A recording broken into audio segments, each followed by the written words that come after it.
Hello વિદ્યાર્થી મિત્રો, good morning.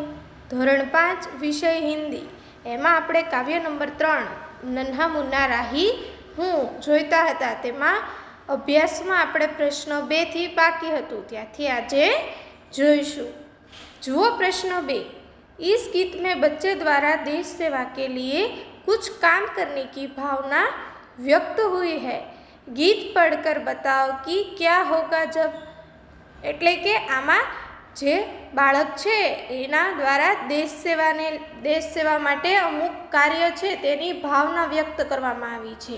તો અહીંયા જે આપણને કડીઓ આપેલી છે અડધી, એ આપણે પૂર્ણ કરવાની છે. અને એના પછીની લાઈન કઈ આવે, જો પહેલું જુઓ, બચ્ચા ધૂપ મેં પસીના બહાએગા, તો શું થશે? જો ઉપર સૂચનામાં લખેલું છે બતાવો કે ક્યા હોગા, કે કહો કે હવે શું થશે. તો પહેલું છે બચ્ચા ધૂપ મેં પસીના બહાએગા, તો બચ્ચા ધૂપ મેં પસીના બહાએગા તો ક્યા હોગા? હરે હરે ખેત લહેરાએંગે. આગળ તમે કાવ્યમાં જોશો તો તમને એમાં જોવા મળશે. પછી જુઓ બીજું, દુનિયા મેં કहीं बम नहीं गिरेंगे, કે દુનિયામાં ક્યાંય બમ પડશે નહીં. तो दुनिया में शांति बनी रहेगी और किसी को किसी भी प्रकार का नुकसान नहीं होगा. કે બમ ન પડે દુનિયામાં તો કોઈ પણ લોકોને કોઈ પણ પ્રકારનું નુકસાન થાય नहीं. પછી જો ત્રીજું, बच्चा मंजिल से पहले कहीं दम नहीं लेगा. तो જુઓ, जो उसे मंजिल अवश्य प्राप्त होकर ही रहेगी, કે जो बच्चा कहीं भी मंजिल से पहले दम नहीं लेगा तो उससे मंजिल अवश्य प्राप्त होगी. वह आगे ही आगे बढ़ता जाएगा, કે એ આગળ ને આગળ જ વધતો રહેશે. પછી જુઓ ચોથું, ધરતી પર પાપી જન્મ નહીં લેંગે, કે ધરતી પર પાપી જન્મ ન લે તો શું થાય? तो दुष्कर्म खत्म हो जाएंगे और धरती पर स्वर्ग उतर आएगा, કે બધા જ ખરાબ કાર્યો એટલે કે દુષ્કર્મ નહીં થાય અને ધરતી ઉપર સ્વર્ગ ઉતરી આવશે, એટલે કે ધરતી એક સ્વર્ગ જેવી બની જશે. જુઓ પ્રશ્ન નંબર 3. गीत में एक पंक्ति है, बोलो मेरे संग जय हिंद, કે આ એક કાવ્યની પંક્તિ છે. यह एक नारा है जो हम कई अवसरों पर बोलते हैं, सोचो और बताओ. कि આ જે કાવ્ય છે એમાં એક પંક્તિ આપેલી છે, એટલે કે એક કડી આપેલી છે, બોલો મેરે સંગ જય હિન્દ, જય હિન્દ. આ વાક્ય છે ને એક નારા છે, એટલે કે આપણે એને નારા પણ કહી શકીએ અને આપણે આને ઘણી બધી જગ્યાએ બોલીએ પણ છીએ. તો આપણે કયા કયા અવસરોમાં આ નારાનો ઉપયોગ કરીએ છીએ તે કહેવાનું છે. જુઓ પ્રશ્ન 1. तुमने यह नारा किस अवसरों पर बोला है, કે તમે આ નારો કયા કયા અવસરો ઉપર બોલ્યો છે? તો તમે સ્વતંત્રતા દિન છે, પ્રજાસત્તાક દિન છે, શહીદ દિન અથવા તો ગાંધી જયંતિ, આવા જે ઉત્સવો આવે ત્યારે અવસરો આવે ત્યારે તમે આ નારા બોલો છો. તો એમાં તમે લખી શકો, હમને યહ નારા 15 अगस्त, 26 जनवरी, गांधी जयंती, शहीद दिन आदि अवसरों पर बोला है. પછી જુઓ પ્રશ્ન 2. इस नारे के अलावा आप और कौन से नारे बोलते हैं, કે આ તો તમે આ નારો તો બોલો જ છો, બોલો મેરે સંગ જય હિન્દ, જય હિન્દ, પણ આના સિવાય તમે બીજા કયા કયા નારા બોલો છો? તો આપણે આ બધા દિવસ હોય, 15મી ઓગસ્ટ છે, 26મી જાન્યુઆરી, ત્યારે બીજા ઘણા બધા નારા બોલીએ છીએ, જેવા કે જય જવાન, જય કિસાન, ગાંધીજી અમર રહો, આઝાદ હિન્દ જિંદાબાદ, આધી રોટી ખાएंगे દેશ કો બચાएंगे. આવા અલગ અલગ આપણે નારાનો ઉપયોગ કરીએ છીએ. તો ઈ જવાબ આપણે પ્રશ્ન 2માં લખવાનો છે. હવે જુઓ પ્રશ્ન 4. इस गीत में बच्चे ने अपने आप को देश का सिपाही बताया है, तुम भी बड़े होकर कुछ न कुछ बनना चाहते होंगे, बताओ. કે આ જે કાવ્ય છે એમાં જે બાળક છે એણે પોતાને દેશનો સિપાહી કહ્યો છે. તો તમે મોટા થઈને કંઈક ને કંઈક બનવા ઈચ્છતા હશો તો તમે એનો જવાબ આપો. જુઓ પ્રશ્ન 1. બડે હોકર તુમ ક્યાં બનના ચાહતે હો, કે મોટા થઈને તમે શું બનવા માગો છો? તો આનો જવાબ તમારે લખવાનો છે.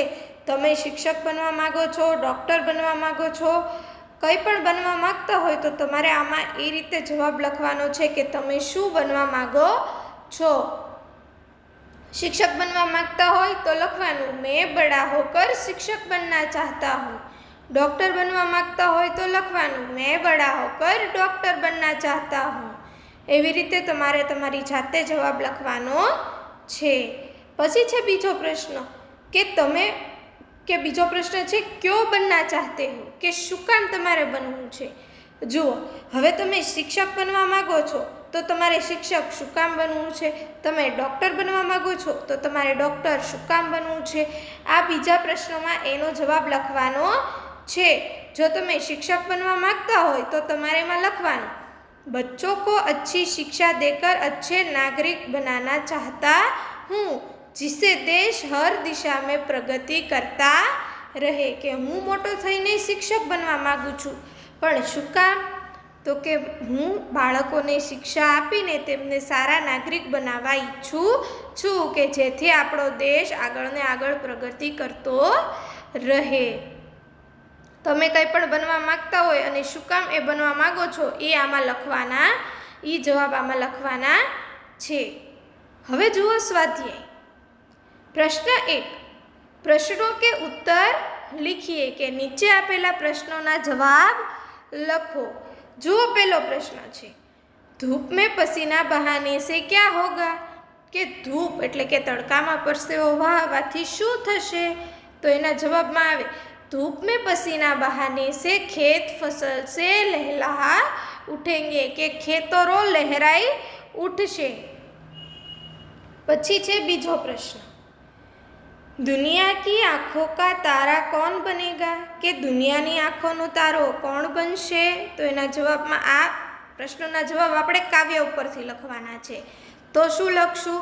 नन्हा मुन्ना राही सिपाही बनकर दुनिया की आँखों का तारा बनेगा.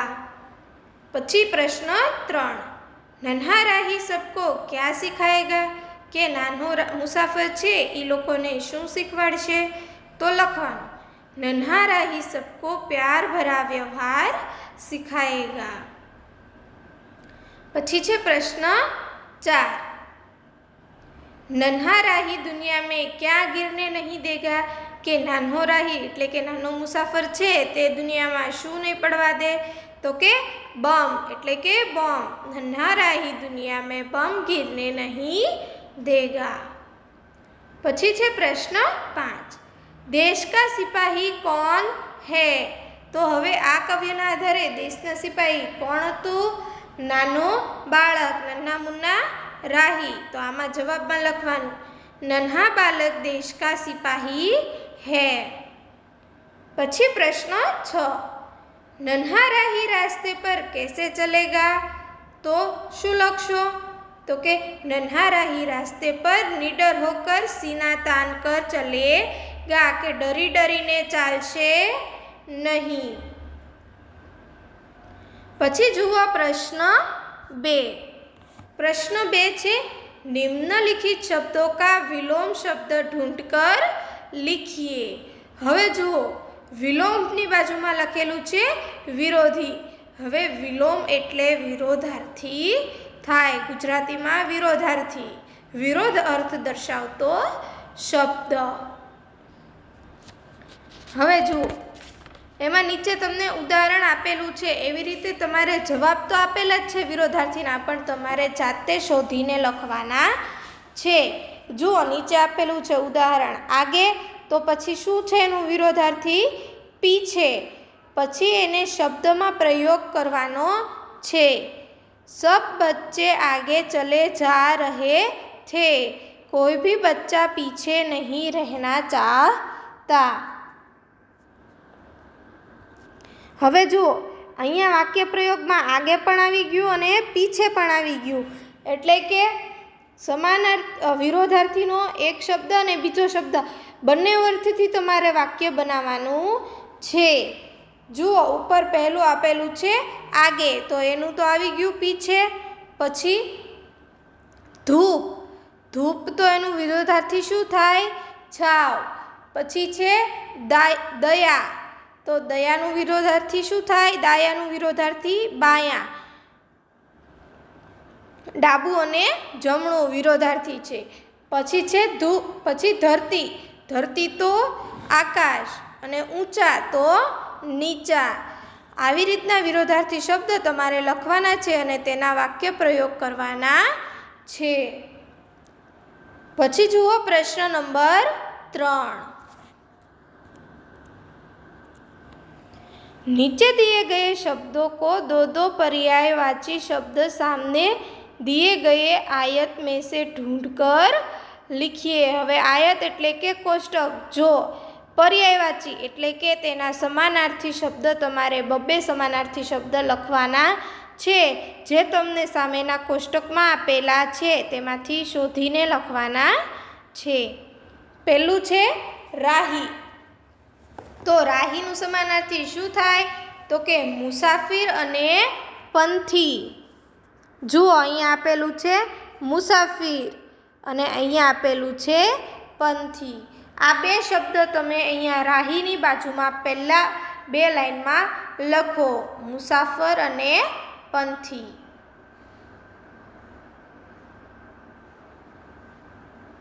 આ તમારે ચોપડીમાં જ લખવાનું છે, એટલે અત્યારે સાથે લખી નાખો. પછી છે બીજો શબ્દ સિપાહી, તો સિપાહીનું સમાનાર્થી આમાં કોષ્ટકમાં ક્યાં આપેલું છે? તો સિપાહી એટલે શું થાય? સૈનિક અને ફૌજી. જો અહીંયા આપેલું છે ફૌજી અને અહીંયા સૈનિક. આ બંને શબ્દ અહીંયા બાજુમાં લખી નાખો. સિપાહીની બાજુમાં બે ખાલી જગ્યા છે ત્યાં.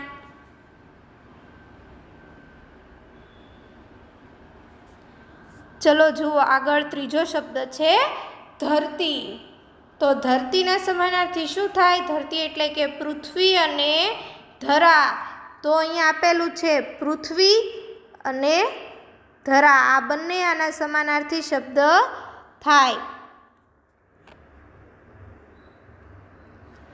તો લખો પૃથ્વી અને ધરા, ત્રીજી ખાલી જગ્યા આપેલી છે બંને, એમાં લખો.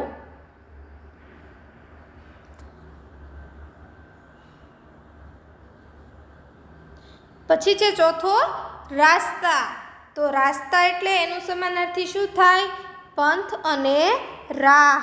તો જુઓ, અહીંયા પંથ આપેલું છે ને અહીંયા રાહ આપેલું છે.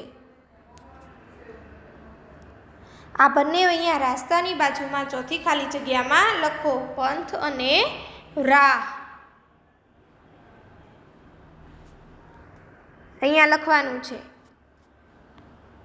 પછી જુઓ, પાંચમું છે મંઝિલ, તો કે મંઝિલ તો લક્ષ્ય અને ધ્યેય.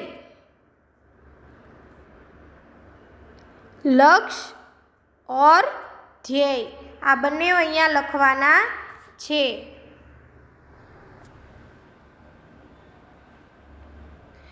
ચાલો, પર્યાયવાચી શબ્દ. હવે આ સમાનાર્થી શબ્દ થઈ ગયા પર્યાયવાચી, એટલે કે બંનેનો સમાન અર્થ નીકળતો હોય. હવે જોઈશું આગળ.